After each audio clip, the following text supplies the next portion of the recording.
por estar acá. Bueno, iniciamos como este ciclo de conferencias o de Open Classes del Departamento de Arquitectura y Diseño, pero en este caso es una conferencia muy interdisciplinaria, entonces convoca varias disciplinas y áreas del conocimiento. En este caso sería un espacio bastante transversal y creo que pone en la mesa de discusión un tema que es, digamos, no solo en boga, sino que también es una cuestión del presente. En este caso nos acompaña la doctora Daniela de Fes Wolf, es bióloga de la Universidad de Antioquia, magíster en biología del agua dulce y pesca del Instituto Nacional de Pesquisas de la Amazonía y doctora en geografía y planeación urbana de la Universidad de Cardiff, en Reino Unido. Es una experta en temas de oceanográficos, también en temas medioambientales y voluntaria de procesos de territorio, de transformación del hábitat, y la temática que nos trae hoy tiene que ver mucho con esa trayectoria en investigación y en la experiencia profesional vinculada a esos procesos de investigación aplicada a los que he estado en sus últimos años perteneciendo. Entonces, bienvenida, doctora Daniela, y gracias por regalarnos este espacio de conocimiento. La audiencia se ha ido uniendo, ya está creciendo un poquito la audiencia en el chat.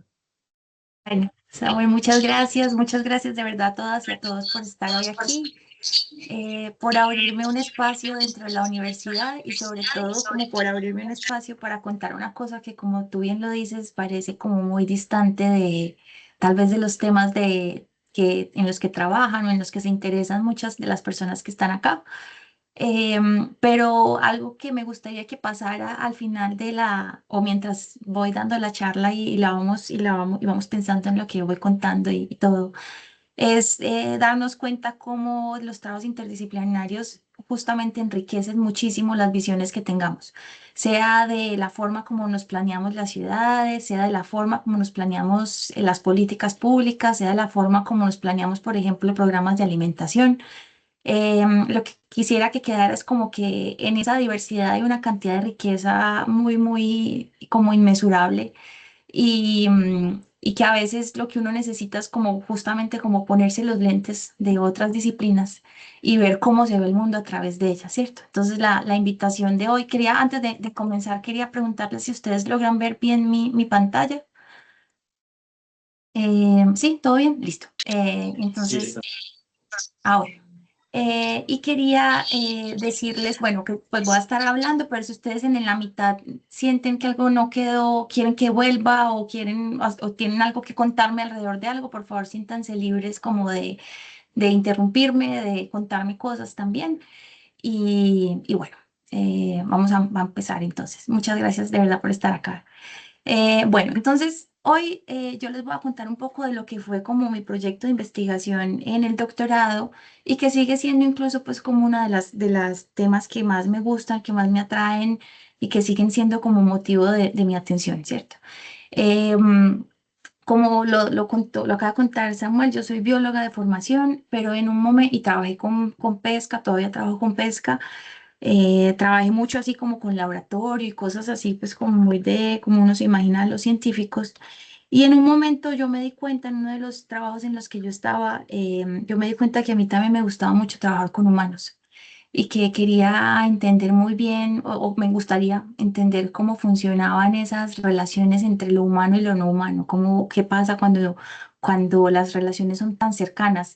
Y eso lo empecé como, digamos que esa curiosidad empezó a llegar muy de la mano de pescadoras y pescadores en el Amazonas, que me fueron mostrando que todas esas cosas que yo me leía y que yo veía pues como en libros científicos y toda esta cosa, ellos también la tenían y tenían todos estos conceptos, todas estas teorías, todas estas métodos, solo que explicados desde otras maneras. Entonces fue gracias pues como a mi interés por la pesca, por el agua, que fui llegando como a estos temas. Y algo que a mí siempre me ha gustado mucho es como los temas alrededor de la comida, ¿cierto? Como lo que logra unir un plato de comida, las conversaciones que despierta, ¿cierto? Entonces, cuando llegué a la decisión de hacer el doctorado, en vez de irme como, digamos, por biología, que habría sido un camino, no sé, tal vez más fácil, no sé, dije, no, yo creo que es una muy buena oportunidad de irme a explorar otras formas de ver las cosas y ahí fue cuando opté por hacer el doctorado por geografía. Entonces eso explica algunas cosas que vamos a ver hoy, ¿cierto? Porque como por qué se mezclan las áreas o por qué vale la pena mezclarlas. Y espero que de verdad esta idea de lo valioso de la interdisciplina quede pues como marcada hoy. Entonces, bueno, mi propuesta hoy, como un poco les conté ahorita, era, vamos a ponernos unos lentes distintos, vamos a tomar gafas prestadas de otras disciplinas y entrar a mirar cómo se ve, por ejemplo, una crisis de alimentos. Entonces, voy a hablar específicamente, pues la idea hoy es como, nuestro plan para hoy es como darles un breve contexto de qué es la crisis de La Guajira. Yo creo que en general estamos como muy familiarizados o hemos escuchado, ¿cierto?, como de esta crisis. Pero bueno, un breve contexto, luego vamos a empezar les quiero contar un poco cómo se ve esa crisis con otros lentes, cuando nos ponemos los lentes específicamente de la ecología política y de la ética del cuidado, y por qué y de qué manera la soberanía alimentaria entra, digamos, o podría entrar en este marco de la crisis. Entonces, así como un contexto, pues como muy breve, es que, bueno, esta crisis ocurre especialmente en La Guajira y muy particularmente o muy enfáticamente en la población Wayuu, que es un pueblo indígena, es el pueblo indígena más grande del país. Es un pueblo con muchas particularidades, pues como todos, pero algo que es interesante de aquí es que es un pueblo que comparte fronteras políticas, ¿cierto? Entonces es un pueblo que está entre Venezuela y Colombia, pero la mayoría de ellos están ubicados en la Guajira colombiana. Es un pueblo también que tiene como un histórico muy interesante y muy, digamos, muy potente de resistencia frente a procesos como la colonización española. Es probablemente uno de los últimos pueblos a los que, digamos, la corona española logró llegar y logró dominar. También es un pueblo como muy comerciante, tiene un histórico de comercio como internacional muy increíble. Fueron como de los primeros que empezaron a hacer negocios con las Antillas, con Holanda, con Inglaterra.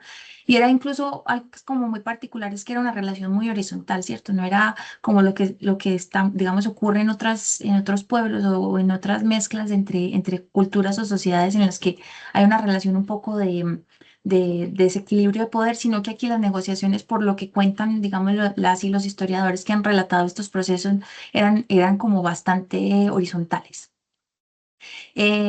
También son reconocidos, pues digamos que algo que digamos, lo que uno reconoce rápidamente que es de este pueblo son las mochilas guayú, que hay pues como una imagen que muestra más o menos cómo son, y también otros tejidos como las hamacas, o también como por la producción de sal en las salinas de Manaure. También son conocidos por tener uno de los, tal vez el principal, la mayor cantidad de ovino caprino en el país la tienen el pueblo guayú, y también por la pesca y por formas de pesca de ellos. Es un pueblo cuyos sistemas alimentarios se sostienen y se han sostenido en gran medida por las relaciones que existen con otros pueblos. Digamos que la posición geográfica que ellos ocupan permite que ellos tengan relaciones con Venezuela, que tengan relaciones con otros pueblos indígenas como los que habitan en la Sierra Nevada, como los Wiwa o los Arhuacos o los Kogi. También tienen grandes relaciones y muy fuertes con comunidades afrocolombianas en La Guajira, en el Cesar también, en el Magdalena. Entonces, un pueblo como que a la hora de uno mirar un plato de comida dentro de La Guajira, y específicamente en los Guayú, es posible ver cómo se ven, digamos, reflejadas todas estas relaciones entre distintos pueblos. Es un territorio sumamente diverso, entonces tiene como montañas muy impresionantes como de la serranía de la Macuira, también tiene las salinas de Manaure, está pues, evidentemente el desierto que es muy amplio. Tiene también como bosques, tiene también como los, bueno, obviamente como los, algunos ríos, tiene también el mar, ¿cierto? Entonces es un pueblo muy, muy diverso y eso de nuevo se ve reflejado como en los platos y en la dieta de los guayú. Entonces es una dieta que vamos a encontrar en términos generales, aunque es muy diversa, digamos, su geografía y las características de los ecosistemas, etcétera. En general podemos ver que que las dietas están compuestas por chivo, por pescado, por carne de caza, por yuca, por auyama, por sandía, por frijol, por maíz y por sorgo, que son pues como, además que son como alimentos que permiten los intercambios entre pueblos o que antes, digamos, permitían los intercambios entre pueblos y digamos que de alguna forma era lo que sostenía las relaciones también entre los distintos pueblos y comunidades cercanas. Pero esta también es una región sumamente como azotada por grandes y gravísimos problemas. Entonces, sabemos que ahí está Cerrejón, que es una de las minas abiertas más grandes del mundo, una de las minas de carbón a cielo abierto más grandes del mundo. La corrupción del departamento, tristemente, es algo que también llama, digamos, tiene muchos focos encima porque es como en unas escalas muy, muy grandes. Es uno de los departamentos más impactados digamos, las estimaciones es que va a ser uno de los lugares más impactados por el cambio climático también. Tiene estas cuestiones como sociopolíticas debido a su posición de frontera. Entonces, por ejemplo, lo que ocurre en Venezuela rápidamente se ve reflejado en La Guajira. Comparten una frontera de más o menos 240 kilómetros. Entonces, eso hace que la relación sea como muy constante, históricamente muy presente y digamos que lo que pasa en un lado tiene repercusiones siempre al otro. Em, es también esta región en la que ocurre la crisis humanitaria de la que les quiero hablar hoy. Esta crisis es una que se declara en el 2017, que la declara inicialmente, bueno, hubo muchas denuncias, pues como antes de llegar a la declaratoria por parte de la Corte Suprema, pero uno de los motivos principales es que distintos, pues como personas del pueblo guayú y organizaciones guayú, reportaron que entre el 2011 y el 2017 un promedio de 4.770 niños guayús habían muerto de hambre. Se elevó pues digamos, este hecho a distintas instancias dentro del país hasta que llegó a la Corte Suprema y la Corte Suprema declara hace la declaración del estado de cosas inconstitucionales, que esta es como una figura jurídica que tiene el país en la que se declara o que se, digamos, se impone cuando se ha vulnerado de manera masiva los derechos humanos de la población y sobre todo, o digamos, en este caso era muchísimo más urgente porque implicaba población infantil, ¿cierto? Con esto, pues la Corte emite una serie de órdenes, digamos, a todas las instancias institucionales y hace también el llamado como a organismos y a instituciones internacionales para que juntos empiecen como a unir esfuerzos como para superar la crisis humanitaria. Esto llevó, digamos que la declaración del estado de cosas inconstitucionales movilizó acciones dentro de La Guajira desde muchísimos frentes. Organizaciones, por ejemplo, como el Programa Mundial de Alimentos o la FAO, que ya estaban presentes en en La Guajira, aumentaron, digamos, su campo de acción o su personal disponible, también como los recursos económicos por atender la crisis. El SBF, por ejemplo, empezó a tener su sede central en La Guajira, ¿cierto? Generalmente o uno lo que ve ahora, por ejemplo, es que el SBF tiene su sede central en Bogotá y tiene pues una serie de sedes en todos los departamentos. Pero ante la situación, la sede central de alguna forma empezó a ser la sede de La Guajira. Esto pues como con la idea de que las acciones fueran muchísimo más rápidas y que de pronto no tuvieran que ir hasta Bogotá para volver, sino que las cosas avanzaran muchísimo mejor. Esto también llevó a que, por ejemplo, empresas, organizaciones, la población civil en general empezó pues como a enviar apoyos y ayudas al departamento. Por ejemplo, se calcula que desde la sentencia se han instalado 248 tanques de agua, se han puesto en operación 14 plantas desalinizadoras, bueno, y se han repartido millones de litros de agua a través de los carro tanques y ustedes saben que también hay como unas cuestiones ahí como de corrupción relacionadas, pero bueno, eso es otro tema, pero hace parte también, digamos, de la situación como un todo en La Guajira.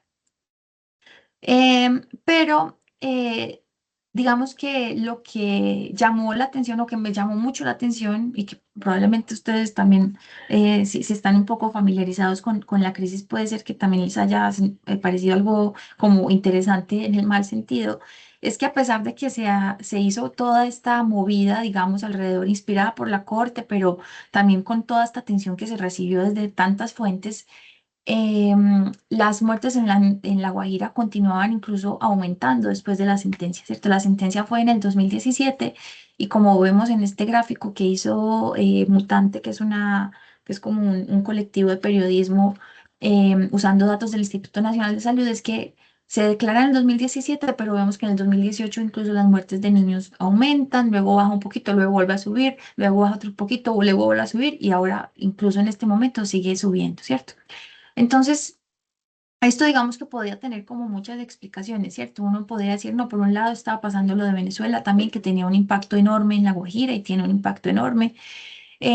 También uno podía decir como, bueno, de pronto esto también estaba pasando en departamentos cercanos, pero la verdad es que cuando uno iba a ver como que estaba pasando, por ejemplo, con los guayú que ocupan territorio venezolano, era que allá la crisis no estaba así, ¿cierto? Allá no habían unos índices de desnutrición tan altos y mucho menos muertes, tantas muertes de niños.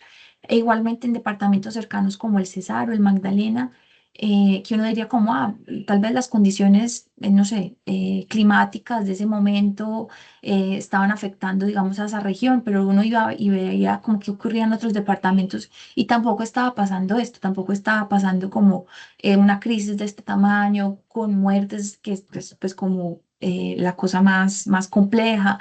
Entonces era como confuso porque decía como, bueno, ¿por qué está ocurriendo únicamente para los guayú y únicamente para los guayú de La Guajira? ¿Qué está pasando detrás de eso? Entonces ahí en el marco de esta situación, como digamos un poco un tanto paradójica entre la grande movilización de recursos personal, etcétera, que estaba propiciando todo lo de la sentencia T-302, em, y lo que estábamos viendo en la realidad, ¿cierto? Que era como unos picos muy altos de nuevo como los picos constantes o incluso subiendo de desnutrición. Yo llegué a esta pregunta que es como un poco medio inocente, ahora yo la veo y la veo con ojos sí, era muy inocente, de preguntarme, pero ¿cómo así? O sea, es que una crisis de alimentos no se resuelve con alimentos, ¿cierto? Si el problema es la comida y si llevamos comidas, ¿por qué las crisis no se resuelven? Y esta fue como la pregunta a partir de la cual yo empecé como toda la exploración de qué es una crisis, cómo comienza, cómo se ve, qué implica, ¿cierto? Fue como a partir de esta pregunta un tanto simple. Entonces, con esta curiosidad en la cabeza, ¿cierto? De tratar de entender cómo estaba funcionando la crisis, porque una crisis de alimentos no se solucionaba únicamente con alimentos, uno de los primeros movimientos como que empecé a hacer fue tratar de entender de qué manera las instituciones, las organizaciones, las empresas entendían y se enfrentaban a una crisis. Y esta, digamos, primera aproximación me mostró que los actores en general tienden este tipo de actores como instituciones, organizaciones, empresas, etcétera, tienden a manejar la crisis con un enfoque que se conoce como enfoque racional de las crisis. Esto quiere decir que se entiende una crisis como una secuencia lineal en la que ocurren 5 etapas. Entonces, siguiendo pues como esta idea de un enfoque racional de la crisis, entonces yo primero lo que hago es como que yo detecto las señales de una crisis, luego yo voy, hago una prevención y una preparación, luego yo hago todo un proyecto, unos programas o unas formas de contención de daños, sigo por una etapa de recuperación, ¿cierto? Que la idea es como volver a al momento previo o volver al estado previo, ¿cierto? Se entiende que se recupera, en este enfoque se entiende que la recuperación ocurre cuando uno vuelve a lo que estaba pasando antes. Y concluye con una serie de aprendizajes que yo tengo la posibilidad de aplicarlo a futuras crisis, ¿cierto? Así, este enfoque racional que es como tan común y que si ustedes empiezan como a ver de qué manera se están manejando muchas crisis, ustedes probablemente van a encontrar que también sigue estas ideas, ¿cierto? De 5 pasos lineares. Es que justamente entiende la crisis como un efecto, como una situación que es lineal, que es temporal, ¿cierto? Que ocurre en unos marcos de tiempo que uno puede definir, que hay unos resultados que pueden medirse y que pueden cuantificarse, que generalmente están guiadas como por decisiones y por ideas de expertas y expertos, y que tiene como objetivo último llegar al estado previo, ¿cierto? Como volver a la normalidad, a lo que se entiende como por normalidad.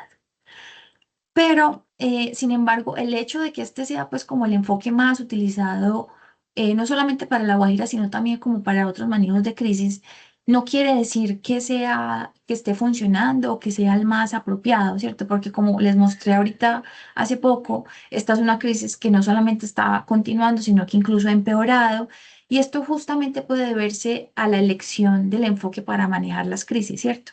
Porque en este contexto lo más apropiado, digamos, sería entender que una crisis requiere como un enfoque en red y entender y partir, digamos, de algo que nos dicen un par de académicos que han estado estudiando crisis, y es que las crisis son complejas, son multifacéticas, son sistemas ambiguos, pueden ser muy confusos y están altamente conectados, ¿cierto? Entonces no es como que la crisis la explica únicamente la situación de migración de Venezuela hacia Colombia, o que solamente la explica el cambio climático y especialmente el fenómeno del Niño con sus amplias y duras sequías, o únicamente lo explica problemas en las vías, ¿cierto? O cuestiones de orden público, sino que realmente en el contexto de la crisis en La Guajira, esta es una crisis muy, digamos, muy compleja en términos de qué es lo que involucra y hasta y de qué manera se conectan, digamos, estos distintos fuentes de crisis.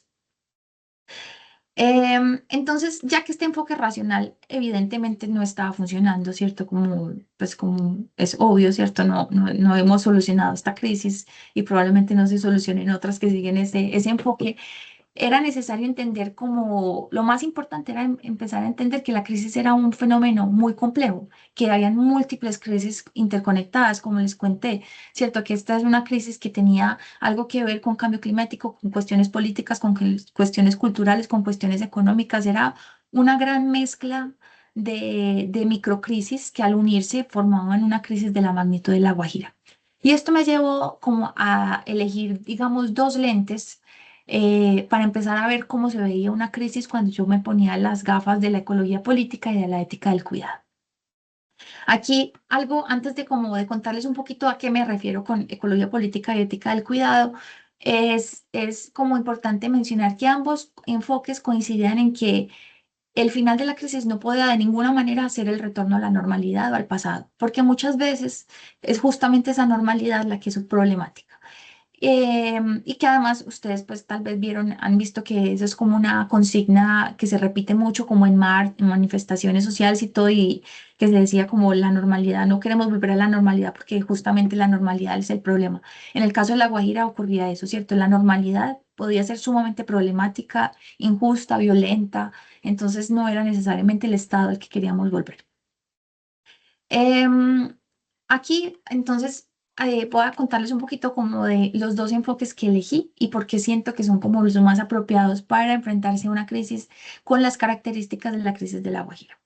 Por un lado, la mirada de la ecología política frente a las crisis puede ser muy valiosa porque, para comenzar, la ecología política, algo que dice en palabras muy, muy simples, es que busca y examina de qué manera el poder, la política y la economía dan forma a las relaciones entre los humanos y la naturaleza y van moldeando el ambiente. Esto, en otras palabras, es cualquier decisión política necesariamente tiene implicaciones ambientales. Y eso lo podemos ver, por ejemplo, cuando estamos pensando en cambio climático. Cuando un país, por ejemplo, decide dejar de creer que el cambio climático existe, o decide no poner o no seguir con con las metas que se ha puesto el IPCC de reducción de gases de efecto invernadero, eso tiene unas implicaciones ambientales enormes, ¿cierto? Es una decisión política, pero tiene unas implicaciones ambientales muy grandes. Y hay otra serie de ejemplos también de lo mismo, ¿cierto? De cómo una decisión política puede llevar a cambios ambientales. También ocurre lo opuesto. Por ejemplo, no sé si se acuerdan que hace unos años se hablaba mucho como de la capa de ozono y etcétera. Hubo una serie de decisiones políticas de prohibición de ciertos compuestos, de manejo de residuos de otras formas, que hizo que ese hueco en la capa de ozono empezara a reducirse, ¿cierto? También mostrando cómo las relaciones son mucho más directas de lo que podríamos pensar. La ecología política, algo que es muy interesante, es que apunta y que es muy, digamos, muy relevante en el marco de la crisis de La Guajira, es que apunta que los efectos de la crisis no se experimentan de manera homogénea por quienes la viven, sino que se requiere que, digamos, que vayamos viendo cómo al meterle más componentes a un individuo, por ejemplo, sus capacidades de responder o no a la crisis van cambiando. Entonces, por ejemplo, esto es muy inspirado también como en conceptos como el de la interseccionalidad, que es una propuesta de una abogada feminista negra que se llama Kimberly Crenshaw, que ella dice como que ella propone como que analicemos y reconozcamos que hay factores sociales identitarios como la raza, como el género, como la orientación sexual, como la etnia, que pueden dar respuesta o que pueden, digamos, permear o habilitar o no que una persona tenga capacidades y oportunidades para superar situaciones de emergencia como lo es una crisis, ¿cierto? Entonces, por ejemplo, una cosa es el cambio climático vivido por una persona en Noruega blanca, clase alta, ¿cierto? Probablemente va a tener un montón de herramientas, capacidades, recursos, ¿cierto? Para continuar teniendo una vida cómoda, para continuar teniendo una casa no sé, fresca o lo suficientemente cálida en invierno, ¿cierto? Va a tener herramientas, ¿cierto? Su posición social en el mundo, la posición que ocupa económicamente, su capacidad, probablemente, no sé, si sabe leer, si sabe escribir, todo eso hace que uno sepa o pueda, digamos, manejar de maneras distintas una situación como una crisis.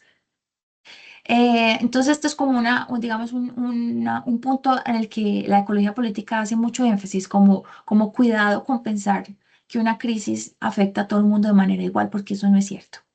Dentro digamos, de todas las amplitud de rótulos y de formas que podemos tener, algo que para la ecología política puede ser muy interesante o que puede ser muy informativo o que puede contar la historia de otra forma, es cuando ponemos la idea de género o los lentes de género dentro de las explicaciones que queremos dar o de la forma como nos queremos enfrentar a un problema.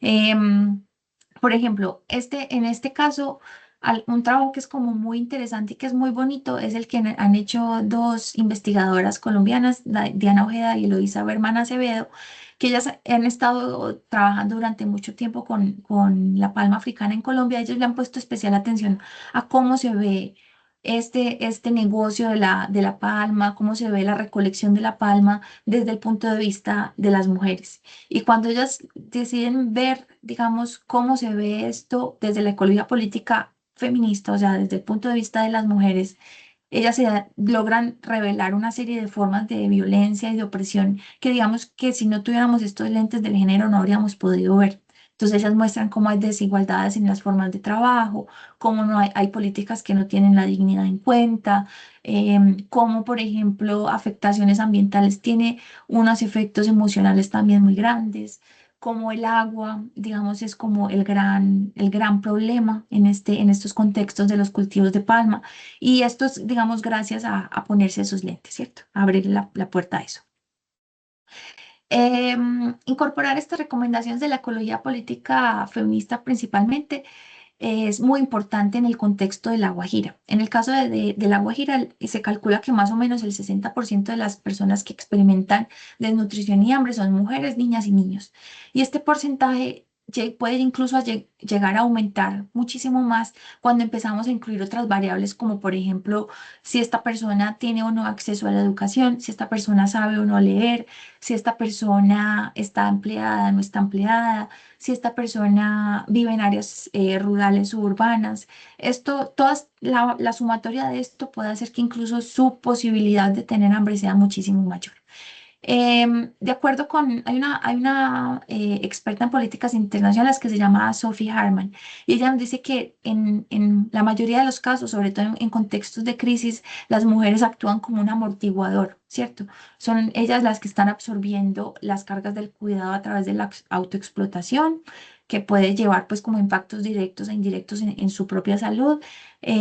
Puede llevar también como a relaciones de dependencia muy fuertes y también puede llevar como a que se termine como subcontratando mujeres y digamos precarizando mucho más las labores de trabajo.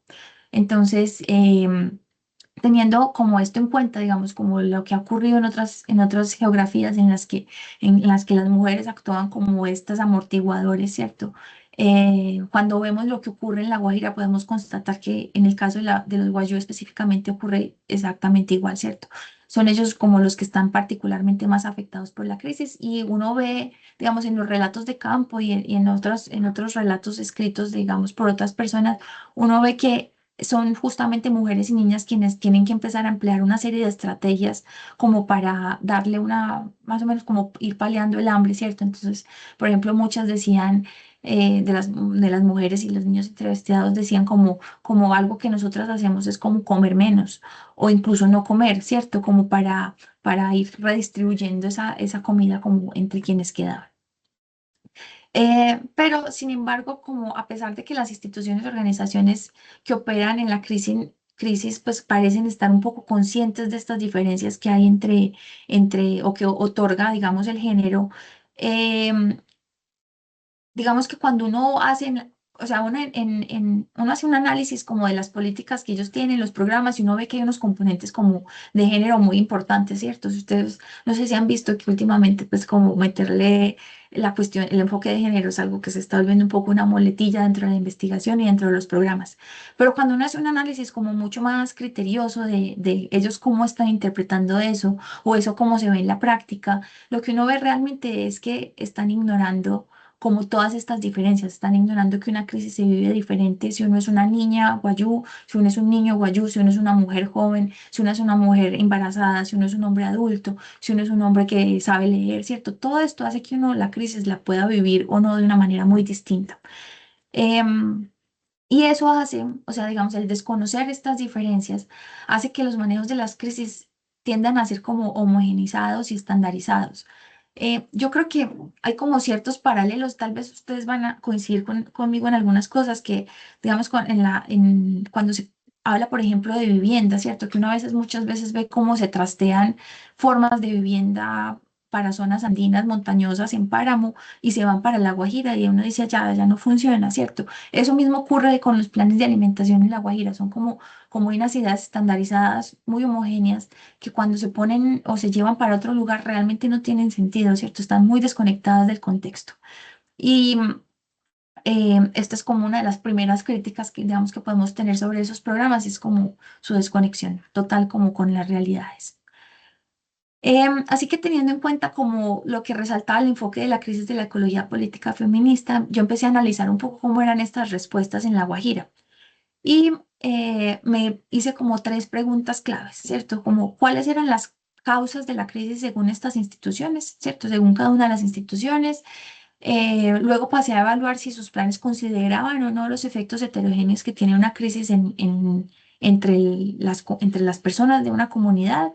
Y por último, me pregunté como cuáles eran sus objetivos, cuáles era como el objetivo final del plan, ¿cierto? ¿Qué buscaba? ¿Cuál era el resultado que quería obtener tras poner en marcha su propuesta o su programa?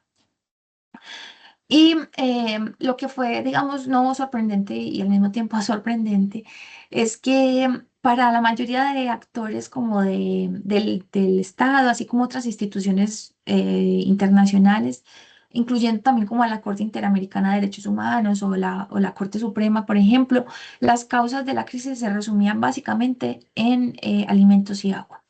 E ignoraba, por ejemplo, efectos tan masivos y evidentemente, o sea, visiblemente masivos como son, por ejemplo, el extractivismo, ¿cierto? El extractivismo de carbón en La Guajira tiene unos efectos enormes en la disponibilidad de agua, en la calidad del aire, y todo esto parecía como ser ignorado completamente como una de las posibles causas de la crisis en La Guajira. También fue muy común ver como el cambio climático y la situación en Venezuela como fuentes de la crisis. Y esto, digamos, esto es cierto, al igual, digamos, al igual que es cierto la comida, el agua, cambio climático, situación en Venezuela, todo eso es cierto, todo eso hace parte de esta crisis multifactorial que existe. Pero por otro lado, lo que es problemático, digamos, de ponerle la culpa a cuestiones tan masivas y, digamos, tan inmanejables como el cambio climático, es que de alguna forma uno se lava las manos, porque eso es como tan grande. que no le corresponde o no es capaz o no hay capacidades dentro de un país y mucho menos dentro de un departamento para resolverlo, ¿cierto? Es como decirle a La Guajira que porque el cambio climático es la causa, entonces lo que ellos tienen que hacer es eliminar el cambio climático y sabemos pues que eso requiere unas acciones como en unas escalas literalmente globales, ¿no? Para lograr. Entonces es problemático como cuando las crisis se le apunta como la principal causa, la única causa, cuestiones tan masivas como estas, ¿no? También respecto como a los planes, ¿cierto? Como al analizar como los planes y las propuestas que las instituciones y las empresas y otros actores que estaban ahí estaban implementando para ver si estaban incluyendo o no la heterogeneidad de las realidades que vemos en La Guajira. Era importante decir que muchas de las acciones de las que estaban siguiendo, digamos, las instituciones y las organizaciones estaban muy guiadas por el modelo de seguridad alimentaria, que tal vez esa es como digamos, algo que la gente está un poco más familiarizada, que es como una propuesta de la FAO, que tiene 4 pilares y que dice que uno tiene seguridad alimentaria cuando tiene acceso, disponibilidad, sabe utilizar los alimentos y los alimentos están disponibles todo el tiempo, ¿cierto? Son como esos 4 pilares. Y que si estos 4 pilares existen, básicamente el hambre ya no debería existir. Esa es una forma de mirar el hambre y de enfrentarse a ella, ¿cierto? Pero hay otras formas, ¿cierto? Esta, a mi modo de ver, queda un poco limitada y deja de incluir unas cuestiones que son como pues como mucho más importantes alrededor de la alimentación, que ahorita les voy a contar un poco como a qué me refiero con eso. Pero entonces muchas de las instituciones y organizaciones que estaban como trabajando alrededor de la crisis en La Guajira, estaban guiando muchas de sus acciones por este modelo de seguridad alimentaria, pensándose en esos 4 grandes pilares. Y eso estaba dejándole también, eso hace que se deje de lado como cuestiones también muy importantes que explican el hambre, como lo son, por ejemplo, cuestiones sociopolíticas, cuestiones culturales, la economía, cuestiones ambientales, ¿cierto? Que por otro lado en un enfoque con el que yo sí resueno muchísimo más, que es el de la soberanía alimentaria, sí lograba captar. Que ahorita vamos a hablar, ahorita les voy a contar un poquito más sobre qué significa soberanía alimentaria y por qué tiene más sentido acá. Pero digamos que en términos generales, la soberanía alimentaria es como un derecho y es también un modelo que es muchísimo más amplio y que logra entender o logra captar que la alimentación es mucho más que consumir como calorías, ¿cierto? Que detrás de la alimentación hay como un montón de otras relaciones y otras cuestiones. Otra digamos que las generalidades que encontré en estos planes y proyectos que se planteaban frente a La Guajira es que eran de alguna forma, insistían en que el hambre se podía cuantificar, ¿cierto? Entonces, esto pues se puede hacer de muchas formas, o sea, uno puede pensar que el hambre se puede cuantificar cuando hace un censo y pregunta si la gente ha sentido hambre en las últimas 24 horas y uno marca con una X sí o no. También uno puede tomarle medidas antropométricas a las personas y usar esas medidas y esos resultados que eso da para decir si una persona es o no, tiene o no hambre o está desnutrida o no está desnutrida, ¿cierto? Uno puede usar como una serie de medidas para hacer eso. Pero lo que ocurre con eso es que, primero, estos es, hay algo que es como muy problemático y es interpretar como que cambios en estos números necesariamente implican la salida de la crisis, ¿cierto? O sea, decir que un niño empezó a tener la altura que se espera para su edad y el peso que se espera para su edad no significa que no haya un contexto de crisis, no significa que no haya una crisis cerca, no significa que no esté saliendo de una crisis, ¿cierto? A veces esos números no logran contar como el contexto y lo que está detrás. Y por otro lado, estos números también es problemático porque también simplifican la solución como a llegar a un cierto número, ¿cierto? Entonces, si yo logro que los niños lleguen hasta ciertas medidas, yo doy por terminada la crisis. Y de hecho, la propuesta, digamos, la sentencia T-302, cuando uno va y la lee y busca como cuál es su objetivo o cuando la sentencia, digamos, se da por terminada y se supera la crisis en términos o según la visión de la Corte Suprema, uno se encuentra con que lo que ellos esperan es que la crisis se termine cuando un niño guayú tenga las mismas chances de tener hambre que un niño en otro lugar del país. Entonces ni siquiera está buscando el fin del hambre, sino que los niños sean iguales, aunque el hambre continúe, ¿cierto? Es un indicador un poco, es un indicador que yo entiendo desde dónde viene y por qué se construye y es importante, digamos, tener ciertas medidas y ciertas cosas, pero entenderán que también se queda corto, ¿cierto? Y que también es como sigue siendo injusto, sigue siendo un indicador triste, o sea, sigue dejando en evidencia que el hambre va a seguir existiendo y que van a seguir existiendo niños con hambre, ¿cierto? Entonces es como importante también como cuestionarnos también esos indicadores y por qué están así. También algo que es importante es que muchas veces como esos números a los que se espera llegar o esa, digamos, esa banco de información desde la que se parte, muchas veces no está correcta o no está actualizada.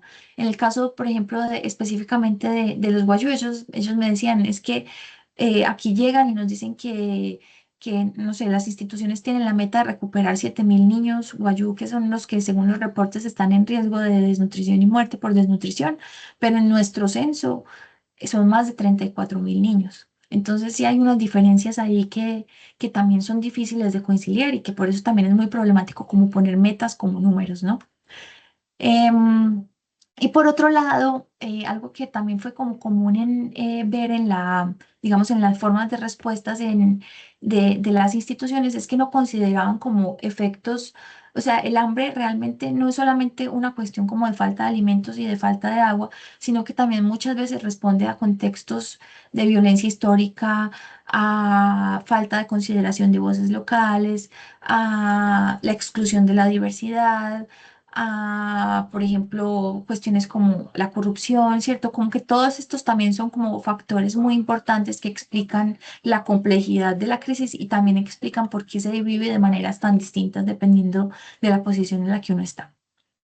Y aquí, antes, pues como o sea, yo critiqué un poco estos enfoques de la seguridad alimentaria porque me parecen un poco, digamos, como simplones. Pero aquí es algo que sí quiero como que quede resaltado, es que yo reconozco y es que es muy importante también como todas estas acciones emergenciales, porque al final pues esto salva vidas y esa es una acción pues ya de por sí sola muy noble, pero el hecho de que estas sean acciones como que vienen desde organizaciones humanitarias y que digamos que puede generar buenos resultados y que salva vidas no impide de ninguna manera que nosotros seamos críticos frente a las acciones de este tipo de organizaciones o este tipo de instituciones, porque puede ocurrir que incluso acciones con las mejores intenciones generen impactos negativos que pueden incluso empeorar la crisis o a sostenerla o a incrementar las inequidades que la producen, ¿cierto? Entonces es importante como ser crítico frente a las acciones por más buenas que parezcan.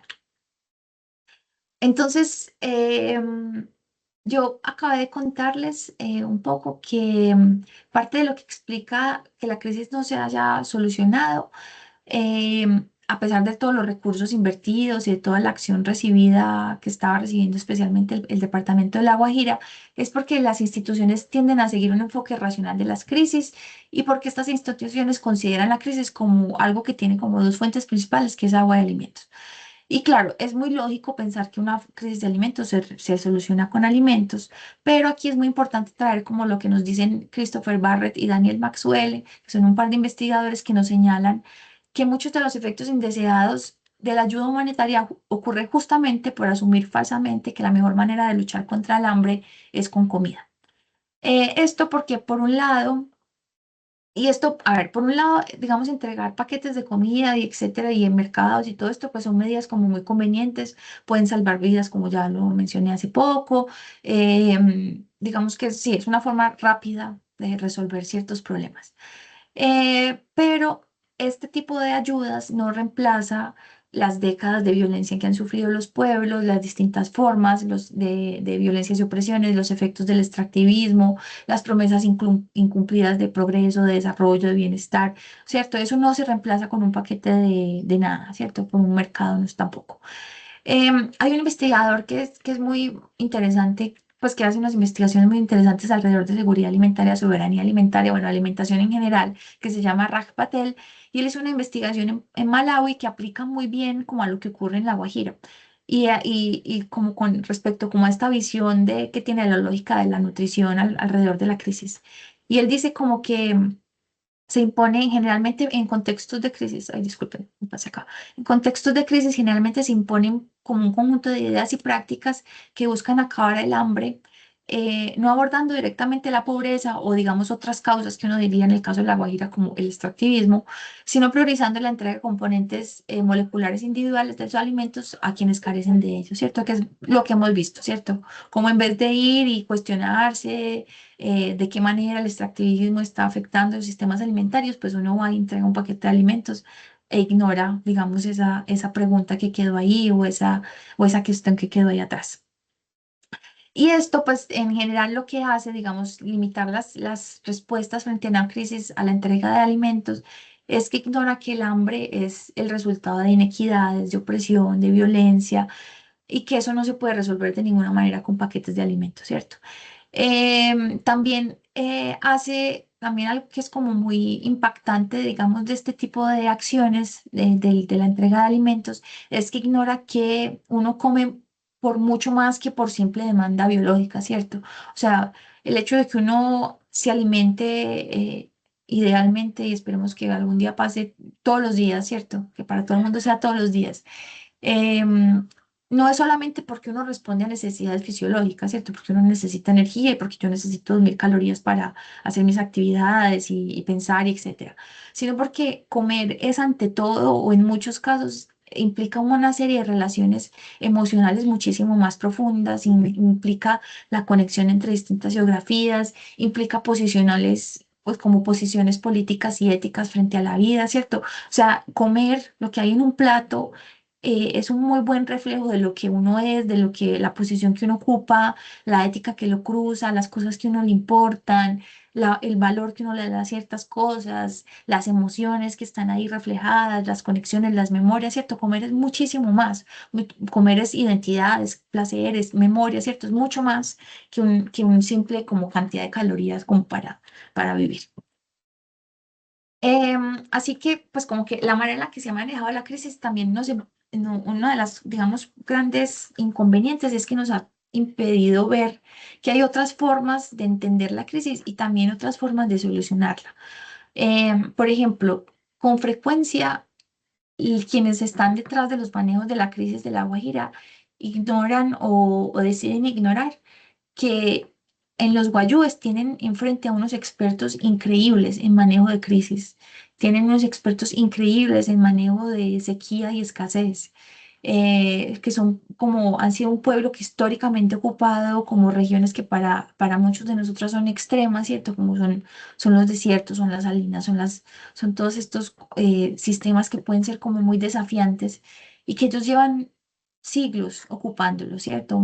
Y han tenido que pasar por muchos eventos de escasez, muchos eventos de sequías muy extremas, han tenido que ver cómo su territorio se va transformando, cómo se van creando fronteras, cómo se van creando diferencias. Y todo ese conocimiento experto está básicamente ignorado dentro de las políticas que se crean alrededor de la crisis de La Guajira.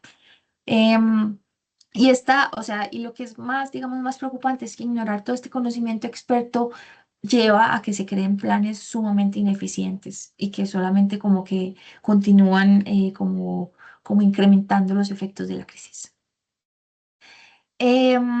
También al entender otro de los, digamos, grandes problemas que yo veo como alrededor de la forma como se está entendiendo la crisis y cómo se está manejando, es que se entiende a los guayú como unos simples receptáculos de ayuda, ¿cierto? Se remueve y con esto se remueve por completo como la capacidad de agencia y decisión que tienen las personas también.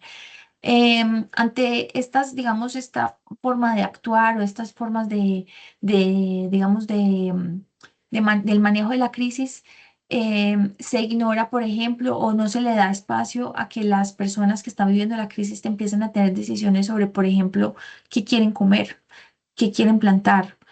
¿Por qué lo quieren plantar de esa manera? ¿Quiénes quieren que esté involucrado en eso? ¿De qué manera se pueden recuperar los sistemas alimentarios? ¿Con quiénes quieren construir redes de alimentos? ¿Cierto? Como que todas estas poder de decisión sobre algo tan importante y tan vital como el sistema alimentario se pierde completamente.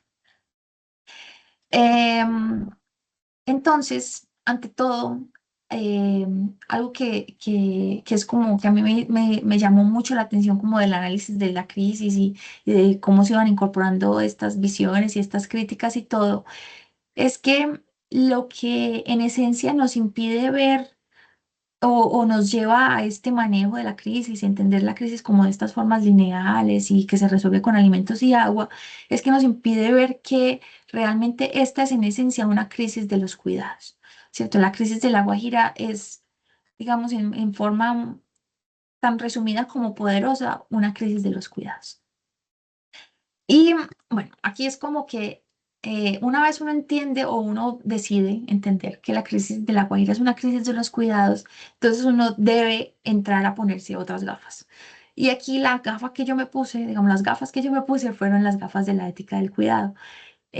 Antes es importante decir como que, de acuerdo con, por ejemplo, con la socióloga Sandra Esquerra, una crisis de los cuidados se puede definir como las dificultades que sufren amplios sectores de la población para cuidar de sí mismos, para cuidar o para ser cuidados, ¿cierto? Y estas desigualdades, digamos, o estas dificultades en el cuidado pueden deberse, por ejemplo, a nuevos sistemas económicos, ¿cierto? Que hacen que la forma en la que se organiza una sociedad cambie, ¿cierto? Y se recarguen ciertas personas para cuidar más y otras menos. También a cuestiones como ambientales, sociales, políticas, también hacen que este, digamos, ajuste de los cuidados se desbalancee completamente. También a la sobrecarga de unos frente a otros, o también a la muy falsa idea de que uno puede pasarse la vida sin cuidar de nadie, ¿cierto? Que esa es una tarea. Hay gente que cree que cuidar no le corresponde, ¿cierto? Como tratar de desconectarse de eso cuando pues es una, digamos, es una cosa casi que humana, ¿cierto? Es una característica humana el cuidado. También la crisis de los cuidados nos da cuenta de una falsa y muy común dicotomía, que es la tratar o fingir que uno puede separar lo privado de lo público, la naturaleza de la sociedad, lo masculino de lo femenino, lo individual de lo individual de lo colectivo, ¿cierto? Sabemos que eso realmente es completamente falso, que esas separaciones no existen, ¿cierto? Que eso está mucho más unido de lo que quisiéramos incluso aceptar, ¿no? Entonces, ponerse las gafas del cuidado nos permite ver la crisis necesariamente de otra manera y eso nos obliga como a poner las prioridades en otros lugares, nos pone el foco en otras partes, ¿cierto? En el caso de La Guajira, por ejemplo, un manejo de la crisis desde la ética del cuidado nos apunta a que procesos como la colonización, la evangelización, el desplazamiento, el extractivismo, el abandono estatal y otras formas de cuidado han impedido la continuación de las prácticas de cuidado. O sea, han impedido que personas cuiden, que personas reciben el cuidado. Y esto se ha somatizado en gran medida en los sistemas alimentarios guayú. Estos orígenes de la crisis, digamos, cuando uno se pone estos lentes y uno va y se enfrenta a la crisis y uno se pregunta, listo, entonces, ¿qué empiezo a ver? Me pongo estas gafas y yo, ¿qué empiezo a ver?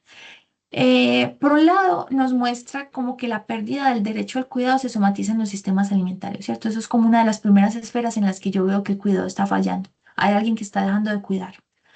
Em, Otro de los puntos que es importante es que cuando uno se pone estas gafas, uno se da cuenta que cambios en el territorio, por ejemplo, la mina de carbón o la desviación de los ríos, generó una sobrecarga para ciertas personas de la comunidad. Entonces uno ve, por ejemplo, que mujeres y niños la están pasando peor. Cierto que la cantidad de tiempo que tienen que disponibilizar para buscar agua está aumentando, que la cantidad de energía que tienen que disponibilizar para ir a buscar agua a lugares cada vez más lejanos está también siendo distinta para personas dentro de la comunidad, ¿cierto? Entonces esto también nos muestra como de nuevo como la heterogeneidad de la crisis. También nos muestra que las propuestas y las acciones que están llevando a cabo como todas estas instituciones, organizaciones, empresas, etcétera, alrededor de la crisis, no necesariamente están buscando o su objetivo final o su objetivo último no es la recuperación de las redes de cuidado, ¿cierto?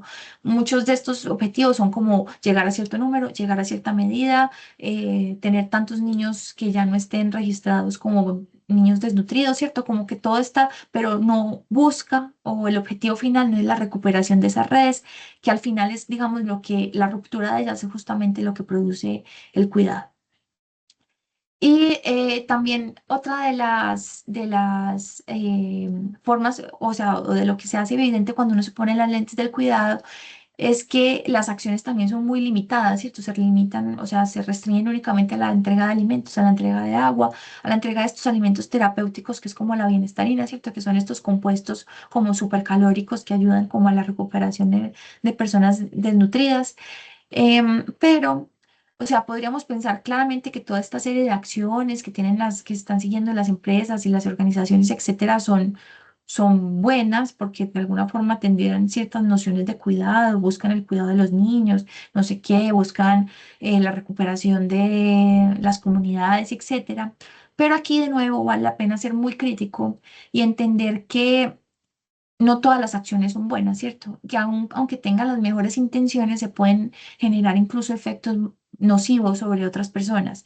Y aquí es como muy importante como hacer énfasis en que no todo el cuidado es bueno, porque también existe el mal cuidado. El mal cuidado es algo que realmente está mucho más, digamos, disponible y visible de lo que uno creería. Entonces, hay una división, ¿cierto?, que propone una teórica una filósofa y teórica de la ética del cuidado que se llama Joan Tronto, que ella dice como que existe el buen cuidado y que existe el mal cuidado. Entonces, ella se inspira mucho de otras autoras también filósofas, sociólogas, antropólogas que han estado como trabajando alrededor del cuidado. Y una de ellas es, por ejemplo, Virginia Held, que nos dice como que poner el cuidado en el centro es muy transformativo porque nos obliga a reorganizar las cosas y nos obliga a poner cuáles son los asuntos prioritarios, o sea, nos obliga como a realmente a reorganizar las cosas como deberían ser. Pero aquí viene como algo que nos dice otra de las teóricas que se llama Ana Marimol, que nos dice que el buen cuidado se entiende como, por ejemplo, como un trabajo compartido, se entiende como una relación en donde tanto el cuidador como como quien está recibiendo el cuidado están activamente involucrados y están dándose, digamos, retroalimentación continuamente. El buen cuidado es necesariamente contextualizado, es específico, o sea, no hay lugar para políticas estandarizadas y busca como mejorar positivamente la vida de otras personas. Y Joan Tronto, tomando un poco estas ideas tanto de Virginia Yell como de Ana Marimol, ella nos dice como que el buen cuidado lo podríamos resumir como algo que debe ser consciente del poder que existe y de las diferencias de poder que existen entre el cuidador y el cuidado. Debe ser particular, debe estar ampliamente como digamos, disponible, ¿cierto? Y abierto. Debe haber pues como flujo continuo entre cuidadores y cuidados. Em, y debe tener como propósito la pluralidad, ¿cierto? Debe tener un propósito muy claro y la pluralidad debe ser uno de esos y debe como llevar a prácticas que de ninguna forma sean como abusivas o inadecuadas.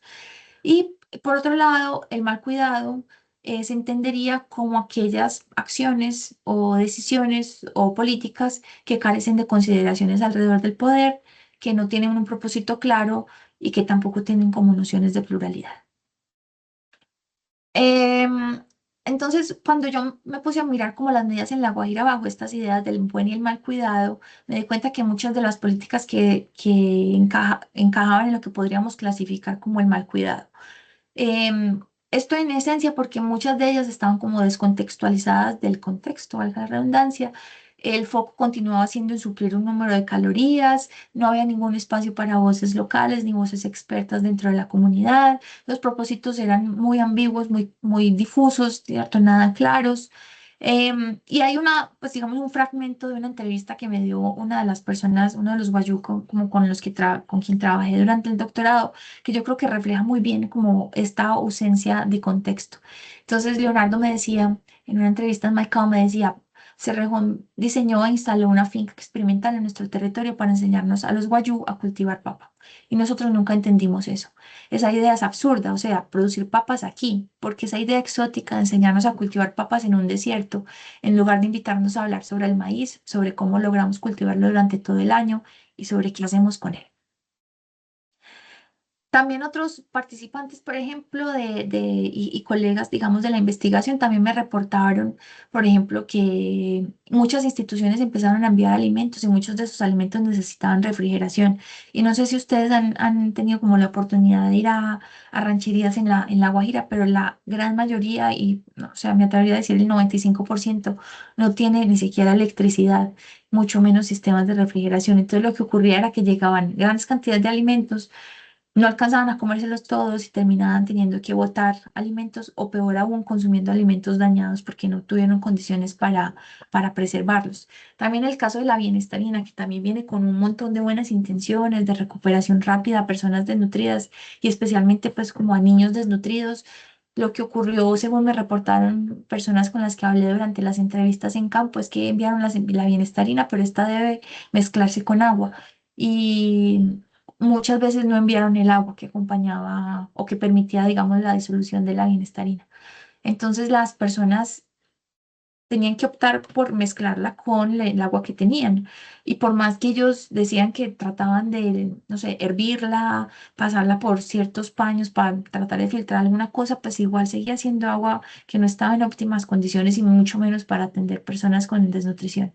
Entonces lo que ocurría era que las familias, digamos, en estas condiciones de crisis que son súper emergenciales, súper duras, súper complejas, mezclaban esta bienestarina con el agua que tenían disponible, se lavaban los niños y muchas veces esos niños incluso empeoraban nutricionalmente, tenían episodios severos de diarrea, de vómito, ¿cierto? Como que sus niveles de salud empeoraban a pesar de venir acompañadas o de la mano de acciones, digamos, con buenas intenciones, ¿cierto?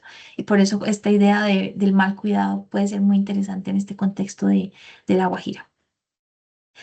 Entonces, bueno, antes como de ir como pasando ya como a la última parte de la presentación, voy a hacer una pequeña recapitulación aquí como para no perdernos. Primero, les mostré que la crisis de La Guajira sigue un enfoque racional, ¿cierto? Sigue esta idea de que esto tiene 5 pasos y que esto va en orden y que esto es temporal y que podemos ponernos unos objetivos muy puntuales y lo que aprendemos acá lo podemos aplicar en otro lugar, ¿cierto? Em, Ambos, o sea, estos son enfoques también, o la manera en la que se está manejando la crisis está de alguna forma insistiendo en que el problema es la falta de comida y la falta del agua. Entonces, las acciones van muy apuntadas en esos dos objetivos. Y esto deja, digamos, no lugar a realmente enfrentarse o a desafiar sistemas injustos y opresivos que son los que realmente sostienen, permiten y recrean las crisis en el departamento. Otra de las cuestiones que les hablé es que el manejo de la crisis falla en identificar que esta es una crisis en esencia, esta es una crisis de los cuidados.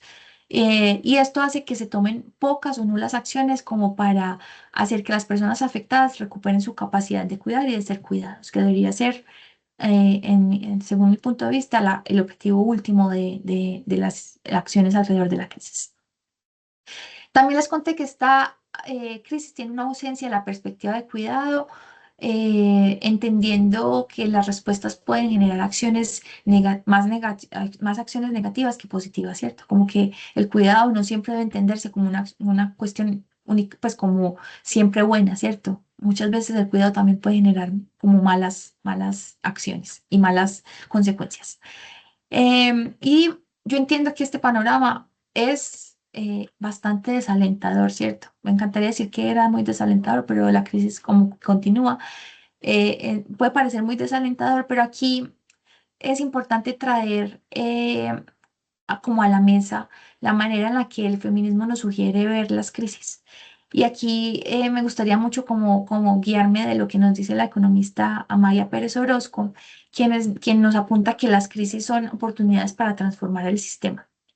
Entonces ya nos dice, los momentos de crisis son momentos de cambio y de revisión de las estructuras. Por lo tanto, los feminismos deben contar con un discurso sólido que contrarreste la retórica ortodoxa y que visibilice las inequidades y los problemas estructurales que emergen a través de las grietas del sistema. Y aquí con esto de las grietas del sistema, Amaya le hace un guiño a una investigadora que se llama Ana Tessink, quien ella nos plantea la posibilidad del renacimiento en la grieta en el libro La seta del fin del mundo. En este libro, ella es un libro súper bonito, muy, muy recomendado, en el que ella toma como ejemplo a un hongo que se llama el hongo Matsutake, que es capaz de crecer incluso en entornos sumamente degradados, ¿cierto? Y ella toma esta analogía o esta, digamos, esta imagen que nos permite ver este hongo creciendo en estos entornos sumamente descompuestos para invitarnos a insistir y a creer en la búsqueda de otras posibilidades y otras formas de renacimiento aún en la grieta. Entonces, eh, la buena noticia es que tal vez no es necesario como inventarnos la rueda, pues, o crear una cosa como muy extraordinaria, sino que tal vez esa posibilidad de construir en la grieta ya existe. Y tal vez la crisis de la Guajira es justamente una magnífica oportunidad como para retomar esos caminos que ya se han recorrido. Y con esto quiero como traer a un gran invitado a lo que yo considero que es una cosa espectacular, que es la soberanía alimentaria, que puede ser como justamente ese camino que ya existe, que puede ser retomado y que puede ayudar como a resolver esta crisis y futuras crisis. Esto, o sea, como les conté ahorita brevemente, la soberanía alimentaria es un derecho, nace más o menos al mismo tiempo que la seguridad alimentaria, ¿cierto? Son conceptos que nacen un poco al tiempo. No necesariamente o sea, no necesariamente está rechazando la seguridad alimentaria, pero propone verlo desde otra forma y de hecho dice incluso, pues, o algunas teóricas y teóricos que trabajan alrededor de seguridad alimentaria dicen que la seguridad alimentaria es un camino hacia la soberanía alimentaria, o sea, que el fin último es realmente la soberanía alimentaria. Y este es un derecho y es también como un modelo también en el que dice que todas las personas tienen el derecho a alimentos saludables, culturalmente apropiados, que sean producidos por métodos ecológicamente respetuosos, que quien debe estar en el centro de los sistemas son las personas y no los mercados, eh, que de ninguna manera debe permitir que la producción de alimentos genere violencias u opresiones a ninguna persona, y reconoce como todas estas conexiones entre lo colectivo, lo individual, la naturaleza, la sociedad, como que hace todas estas conexiones, digamos que en otras partes están separadas o pretenden estar separadas. La soberanía alimentaria dice, no, esas dicotomías no existen, esto es todo lo mismo, ¿cierto? Nuestra capacidad de alimentarnos depende de entornos saludables, ¿cierto? Como que logra, y otro montón de otros como paralelos también. Em, entonces, yo propongo, ¿cierto? Como trayendo ya de último a este concepto de la soberanía alimentaria, yo les propongo como que los enfoques que nos permitirían como mirar la crisis alimentaria de La Guajira de una manera como mucho más rica, mucho más a largo plazo, mucho más sostenible, mucho más plural y diversa. Es como traerse estos tres ingredientes, ¿cierto? Que es como la ética del cuidado, la ecología política y la soberanía alimentaria. Y en esencia, porque ellos coinciden en puntos que son muy importantes. El primero de ellos es porque todos creen que quien tiene que estar en el centro es el cuidado, ¿cierto? Ese es el fin último, eso es lo que hay que recuperar, eso es lo que se quebró, eso es lo que dejó de existir, ¿cierto? Eso es la causa primaria de las crisis. Em, y esto implica para empezar, como reconocer el valor de aquellas personas que cuidan de otros, que cuidan de los sistemas alimentarios, que cuidan de los hospitales, que cuidan de las escuelas, o sea, quienes cuidan tienen que estar en el centro. Y aquí vale la pena traer como un ejemplo un tanto reciente, que fue como lo que ocurrió en la pandemia aquí particularmente en Bogotá. Yo no sé si ustedes se acuerdan que una de las primeras medidas que se tomó desde la alcaldía fue como lo que se dijo fue, van a estar van a poder salir, digamos, en esas primeras semanas, se cerró el país, ¿cierto? Y lo primero que dijeron fue, solamente van a salir quienes realmente consideren que su trabajo es esencial para sostener la ciudad. Y en ese momento yo vivía en Bogotá, bueno, yo ahora otra vez vivo en Bogotá, pero antes tuve otro tiempo en el que no estaba viviendo en Bogotá, pero en ese momento yo estaba en Bogotá y yo era las personas que yo no tenía que salir. O sea, mi trabajo no era nada esencial. O sea, yo solamente estaba escribiendo la tesis. Entonces era como una cosa que si yo dejaba de hacerla no pasaba nada. Em, Mientras que si yo me asomaba a la ventana, yo veía que quienes estaban en la calle eran quienes recogían las basuras, quienes transportaban alimentos, quienes eran del sector de la salud, quienes estaban en laboratorios analizando muestras de personas, eh, quienes, cierto, como en esencia, quienes cuidaban, ¿cierto? Y con esa, digamos, con eso que reveló quienes estaban ocupando las calles, eh, la alcaldía tomó esa información y dijo, listo, entonces la ciudad va a funcionar mientras entendemos cómo se resuelve esto, qué podemos empezar a hacer. Se van a disponibilizar estas rutas de buses para que se conecten personas de tales lugares que vienen a cuidar. Se notó también que quienes cuidan viven en las periferias, entonces también como conectar la periferia al centro era una de las prioridades. Los horarios también dependía mucho de a qué horas ocurrían estos cuidados. Quienes tenían permiso de transitar, entonces eran estas personas de alimentos, comida, salud, ¿cierto? Como eso reorganizó la ciudad por unos momentos, ¿cierto? Al poner el cuidado en el centro, la ciudad tomó otro orden. Y uno puede, como, ahí hay otros ejemplos súper bonitos también de qué pasa cuando se pone el cuidado en el centro o cuando se entiende que es que las tareas de cuidado son las que realmente están organizando la sociedad, que uno ve que eso es todo muy distinto, ¿cierto? Otro de los puntos como comunes, digamos, entre estas tres miradas de la soberanía, la ética, el cuidado y la ecología política, es que ellos, desde esta, digamos, desde esta perspectiva, la diversidad es muy importante. La diversidad no solamente en términos de qué hay en mi plato, ¿cierto? Que mientras más colores mejor, sino también la diversidad de quienes están construyendo las políticas alimentarias, quienes están construyendo los programas de alimentos, quienes están dando respuesta a la crisis, ¿cierto? Mientras más diversidad de voces tengamos en esto, las, digamos, las medidas o las formas de solucionar son muchísimo más ricas, más eficientes, más cercanas a la realidad, ¿cierto?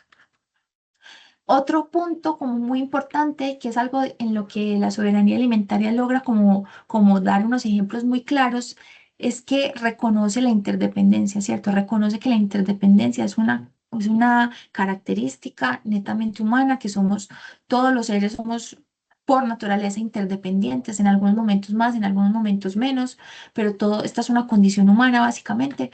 Y esto resuena mucho también como con cuestiones de la ética del cuidado. Y aquí vale la pena traer a otra teórica muy importante que se llama María Puig de la Bella Casa, que ella nos cuenta que las lógicas, las prácticas, los beneficios del cuidado son transferidos de humanos a no humanos, ¿cierto? En un canal casi que continuo, y que esto desafía la dicotomía de la naturaleza-sociedad, ¿cierto? Y de esta otra serie de dicotomías que tenemos, que hemos visto, ¿cierto?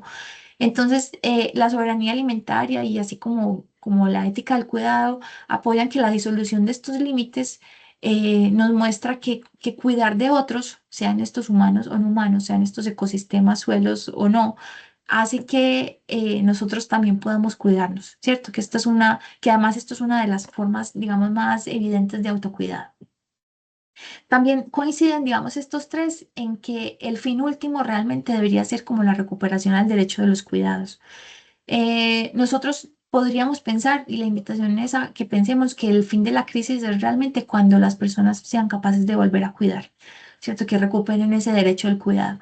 Y ese es un derecho, digamos, que uno no lo tiene tan presente, pero en contextos, por ejemplo, de crisis, de migración forzada, de cuestiones como de migrantes y en proceso de estar documentados, el derecho al cuidado tiene mucho, mucho que decir, ¿cierto? Y es un derecho que vale mucho la pena como estar rastreando y estar conscientes que ese es un derecho al que tenemos.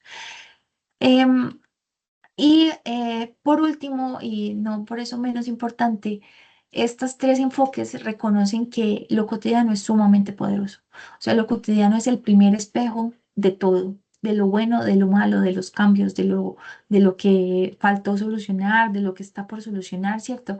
Es una de las esferas como más potentes y que más información nos puede dar. Y en eso coinciden, digamos, estas tres miradas. Así que, bueno, las conexiones y las repriorizaciones que evidencia y permite la soberanía alimentaria, al igual que las otras, la ética del cuidado y la ecología política, em, pero sobre todo, digamos, la soberanía alimentaria, la posicionan a mi modo de ver, como una de las alternativas más confiables, más seguras, más sostenibles, más cuidadosas para hacerle frente a la crisis, especialmente porque resalta que los sistemas alimentarios se sostienen única y exclusivamente gracias a redes de cuidado. Cuando esta conexión se reconoce entre los sistemas alimentarios y el cuidado, cuando el cuidado se pone en el centro, esto necesariamente lleva a que los abordajes cambian, ¿cierto? Se conectan campos aparentemente distintos, como por ejemplo la soberanía alimentaria con la ética del cuidado, con el feminismo, ¿cierto? Con estos disciplinas que les mencioné hoy. Y también hace que se encuentren, ¿cierto? Como deseos comunes. Y en el caso, digamos, de la Guajira, un deseo que es muy común es como que es urgente la transformación de los sistemas alimentarios a unos muchísimo más dignos y justos. Y no solamente los sistemas alimentarios, ¿cierto? Aquí creo que aplica como para todos los sistemas, ¿cierto? La idea es que sean cada vez más justos y más dignos. Y ojalá que esto lleve como hacia caminos o ventanas que impidan que las comunidades regresen a la normalidad, porque muchas veces justamente la normalidad era el problema. Muchas gracias.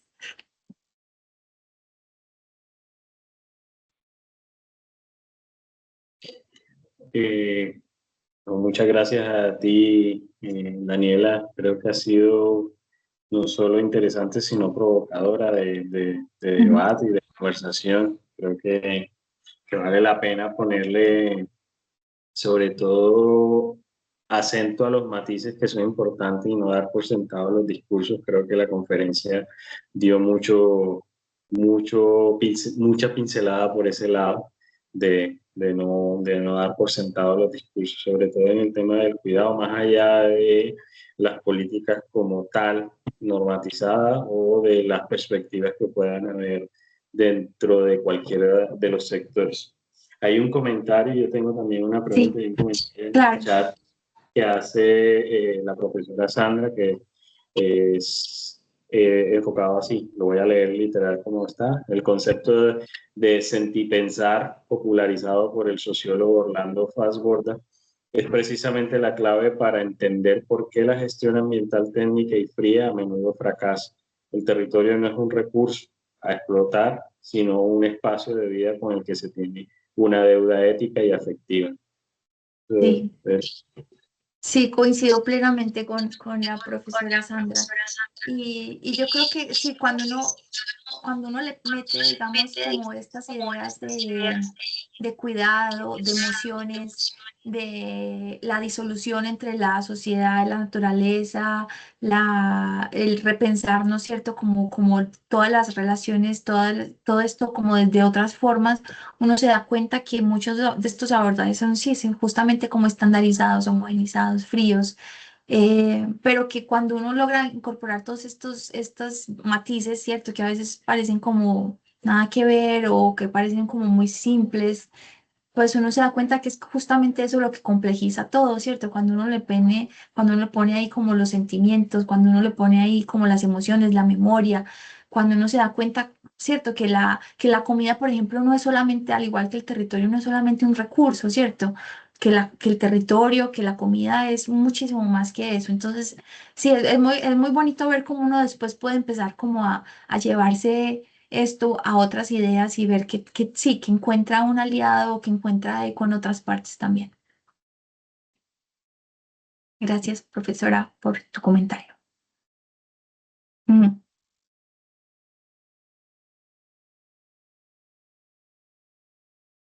Samu, tu micrófono estaba cerrado.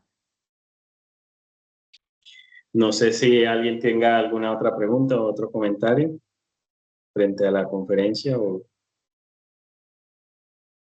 Bueno, yo sí tengo una pregunta, Dani, frente a los desafíos o retos que esto tiene desde un punto de vista no solo interdisciplinar, interinstitucional o digamos desde esta perspectiva, cómo conciliar esa confluencia que tendría las instituciones del aparato estatal, la academia, que también genera procesos de pensamiento como intervenir, actuar y gestionar los asentamientos y el territorio, las organizaciones no gubernamentales que también actúan de base en muchos de estos ejercicios cómo conciliar todos esos actores, incluyendo la comunidad, para que de verdad estemos hablando del buen cuidado y de esta gestión del hábitat que tiene múltiples escalas, que no solamente es,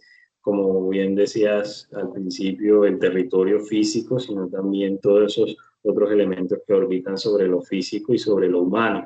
Entonces, ¿cómo conciliar? ¿Cuáles serían los retos? Yo sé que no vamos a resolverlo con una receta, pero sí cuáles son los imperdibles dentro de ese relacionamiento de esas cuatro hélices.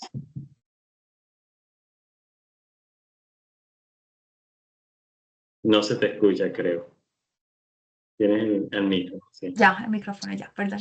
Yo creo que algo y como en lo que yo creo que puede ser muy valioso y que yo estuve, pues hasta hace poco yo estaba trabajando en la Comisión Asesora Científica para La Guajira, que es como una instancia que crea la Corte Suprema justamente para tratar de entender las causas estructurales de la crisis.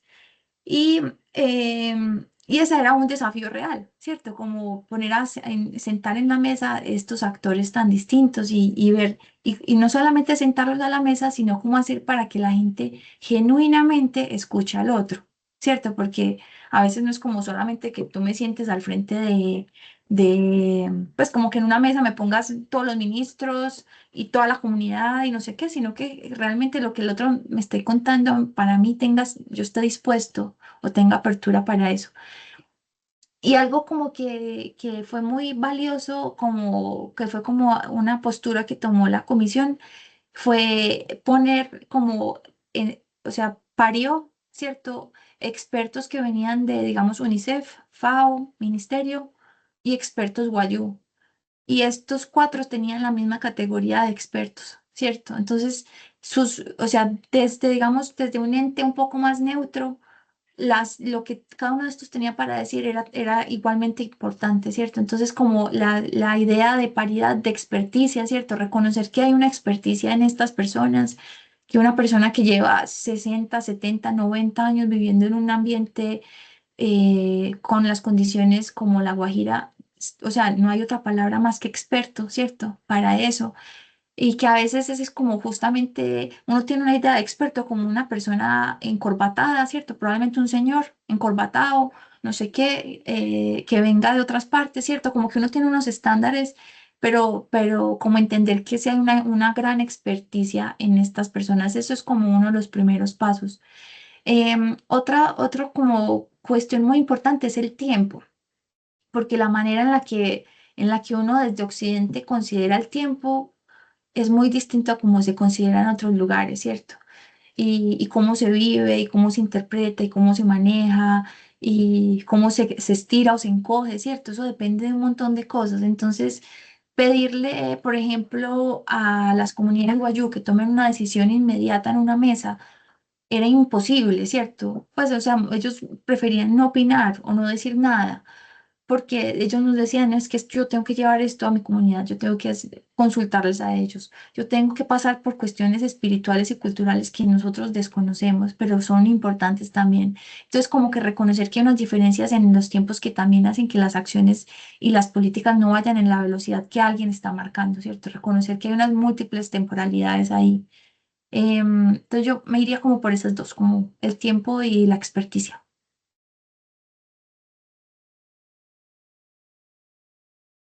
Ahora tu micrófono es el cerrado. Muchas gracias por tu respuesta. Yo creo que esto acentúa la idea de el reconocimiento de los otros, de los demás, la otredad, Mm, en fin y al cabo, como los teóricos la han marcado. Yo creo que es sí. importante esto y esto es lo que nos ubica más allá de la disciplina, de la responsabilidad que tenemos sobre los territorios, de los que habitamos y a los que nos acercamos como expertos, ¿no? Como o traductores o facilitadores de procesos. Muchas gracias, Dani. No sé No, si hay muchas algún gracias. comentario adicional.